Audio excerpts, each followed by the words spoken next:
एक बार एक बूढ़ी माँ को उसके बेटे ने एक वृद्ध आश्रम में ले जाकर छोड़ा। इस माँ का ये वही इकलौता बेटा था जिसके लिए इस माँ ने जीवन भर संघर्ष किया। इस बेटे के लिए वो सब कुछ किया जो एक माँ को करना चाहिए या माँ कर सकती हैं। और आज भी अपने बेटे को किसी भी तरह की परेशानी ना हो इसलिए आश्रम में रहने के लिए भी तैयार हो गई। वृद्ध आश्रम में रह रही माँ हमेशा अपने बेटे को याद करती मगर बेटा केवल साल में एक बार उसको मिलने जाता या फिर फोन पर बात कर लेता। कई साल बीत गए। वृद्ध आश्रम से बेटे को एक दिन फोन आया। उन्होंने कहा, बेटा जल्दी से आश्रम आके अपनी माँ से मिल लो, वो बहुत सीरियस है। बेटा जब अपनी बीमार माँ के पास पहुंचा तब वह अपनी आखिरी सांसें गिन रही थी।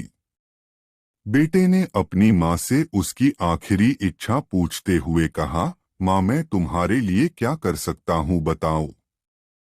माँ ने कहा, बेटा इस आश्रम में गर्मी और मच्छर बहुत ज्यादा है, यहाँ पर कुछ पंखे लगवा देना। फ्रीज ना होने की वजह से यहाँ पर हम बूढ़ों को कई बार भूखे पेट ही सोना पड़ता है, क्योंकि किसी ने दिया हुआ खाना खराब होने से नहीं बचा पाते।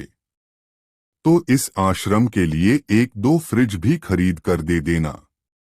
बेटे ने अपनी माँ की सारी बात सुनी और अपनी माँ से पूछा, आपने इतने साल यहाँ पर निकाल दिए पर आपने कभी भी यह बातें मुझसे नहीं कहीं, और अब जब आपके पास टाइम नहीं बचा है तब आप यह सब कह रही है, ऐसा क्यों? माँ ने बेटे को जवाब देते हुए कहा, बेटा मैंने गर्मी, भूख और पीड़ा सहन कर ली, लेकिन मुझे पता है जब तेरे बच्चे तुझे यहाँ पर छोड़कर जाएंगे तब तू यह सब सहन नहीं कर पाएगा, इसीलिए तेरी सुविधा के लिए मैं तुझे यह सब लगाने के लिए कह रही हूँ। दोस्तों, माँ की ये आखिरी लाइनें किसी भी बेटा या बेटी की आंखें खोलने के लिए सक्षम है। इतिहास हमेशा अपने आप को दोहराता है। अगर आप चाहते हैं कि आपके साथ अच्छा व्यवहार हो तो आपको भी दूसरों के साथ वैसा ही व्यवहार करना पड़ेगा। Thanks for watching my video.